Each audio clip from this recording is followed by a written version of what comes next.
Hello everybody, it's me Coral. Welcome back to my channel. I'm here with oh god.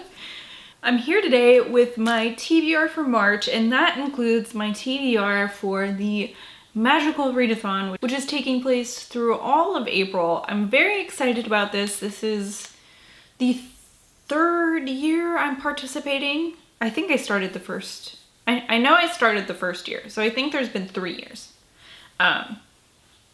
But it's a very extensive, well put together readathon. I will include the announcement video for that in the description below if you are interested in this, because I just cannot explain this in a well put together, timely manner. But G over at Book Roast put all this shit together. She is literally a witch. I don't know how she did this. It's crazy. And so much fun. How this readathon has evolved, basically, is that it's like you're at Hogwarts, you know? You're taking your owl exams, and you're trying to get owls in the classes you need to get into the magical careers you want to be in. And she's added some new careers this year. It's just such a fun readathon, and I can't wait to do it this year. So this year, let's see. Last year I chose Magizoologist as my career, and that was really fun. This year I chose Cursebreaker, which I think is also going to be very fun.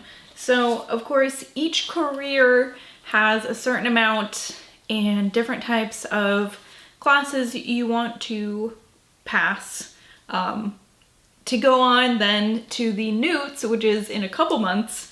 And then of course, if you pass your Newts, then you can get into the career you want to be in, pretend to be in. So for Cursebreaker, the owls I need is, let's see, 1, 2, 3, 4, 5, 6. There's 6 owls that I need. The first one is Ancient Ruins. Then we have Arithmancy, Charms, Defense Against the Dark Arts, Potions, and Transfiguration, and each class has its own prompt for the readathon. What book do I have on top here? Okay, so for Potions, the prompt is to read a book under 150 pages. This is Serial by Jack Kilborn and Blake Crouch. I honestly have no idea when I acquired this or what it's about, but I really like Blake Crouch's writing. I mean, I know this is more horror, and I've really only read his science fiction stuff, so I'm excited to see how this is. This is a very short, this is like 62 pages, and this is also something I picked for my If You Got It, Read It readathon or challenge thing. I think this is for the shortest book you own. Next, for my Defense Against the Dark Arts class, I needed to pick something that was set at the sea or at the coast. For this, I picked The Abyss Surrounds Us by Emily Skrutskie. Again, I can't remember how long I've had this book. It's been a while. This is like a weird, like sci-fi fantasy. I think that this has some queer rep in it, and it's like pirates.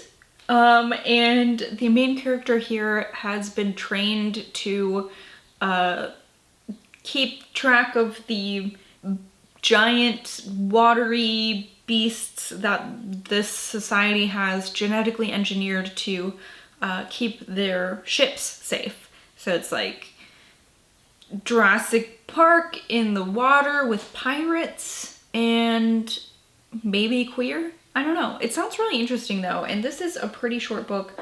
I think this is the beginning of a series. This is another book that's beginning of the series. There's actually 3 of those here, so what am I doing?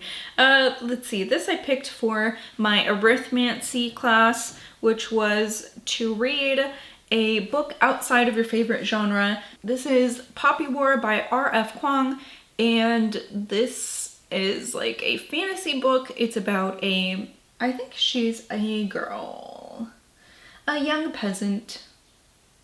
Okay, so she is a girl, and she, everyone has to take this test, and she gets really good marks on it and ends up being able to go into like a very prestigious military academy type of thing.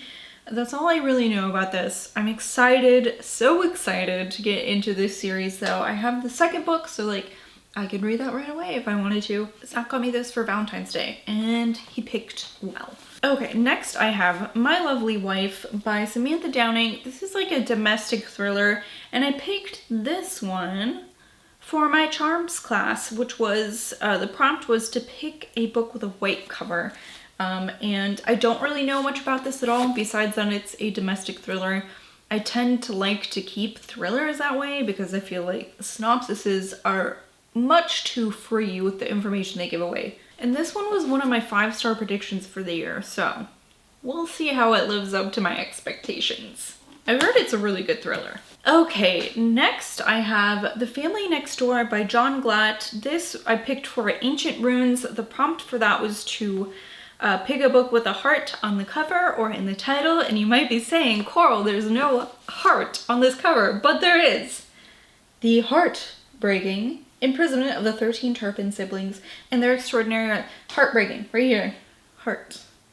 And that's how I get to read the things I really want to get to during readathons. So this is a true crime nonfiction book. This is about the recent rescue of the children in the Turpin family. There were 13 of them. They were found to be in like deplorable conditions, chained to beds, malnourished, without hardly any education.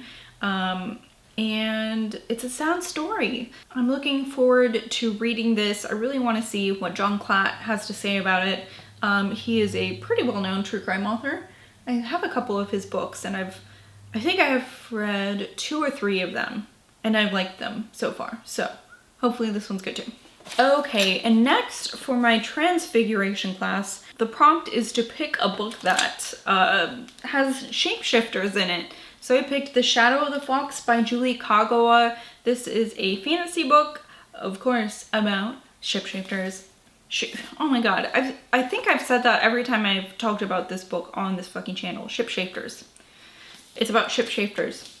It's about shapeshifters. A fox shapeshifter. I don't know what's wrong with my brain. She is a secret assassin under orders to kill and obtain a mysterious scroll. I don't know much about this book, but I really love Asian-inspired fantasy. I'm hoping that, you know, this is a good one. Okay, and then aside from these books for the readathon here, there's 6 that I'm reading, and so a couple of them are pretty short. So, of course, my brain is like, well, you could read probably like 10 books. So I'm also trying to get to Darling Rosegold by Stephanie Wrobel. This is a new release. It came out at the very end of March. And this is about, this is like a thriller. I know it has different like timelines that you're following, but the basics of this story is that it's about a mother who has Munchausen syndrome by proxy and her daughter, who is the by proxy part of this syndrome, and the mother ends up getting sent to prison, and I think it's a thriller. I don't know if Rosegold is trying to get back at her mother or what is going on, but Munchausen syndrome by proxy is something that's always interested me a lot. Of course, even before the Gypsy Blanchard mess, I've also read a couple true crime books about it. Another one that John Glatt wrote was called My Sweet Angel, and that's about Garnett, what was his name? That poor sweet little baby. Where's that book? Oh my god, I can't find anything anymore.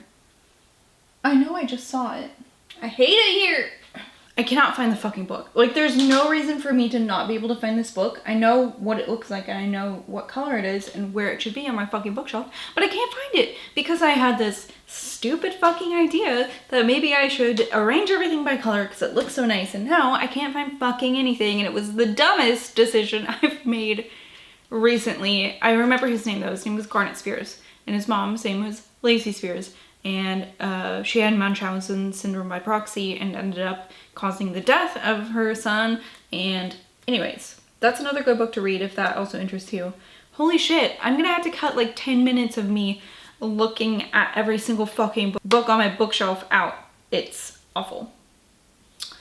So, there's that. Also, the Southern Book Club's Guide to Slaying Vampires comes out this month. That's by Grady Hendrix, and one of my most anticipated books for this year. That's what it's called, the year. Also, one of my most favorite podcasts, the last podcast on the left, is coming out with their book this month, which is called The Last Book on the Left. This is going to be a true crime book as well, and I'm very excited about this. It's been a long anticipated book of mine, and I think that's it. I think that's what I'm going to try to get to at least this month.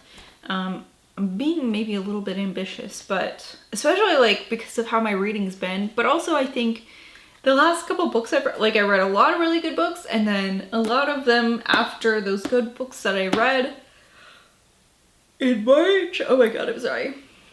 A lot of the books that I read after the good books I read in March were not so good, so it was like the universe was trying to even shit out by slowing down my reading. Anyways, I'm rambling. Thank you so much for watching, you guys. Let me know if you've read any of these, or if you're doing the Magical Readathon. I'd love to see your TBR. I love seeing what people pick for certain prompts, because sometimes people get really creative with it, and I love that. So yeah, let me know.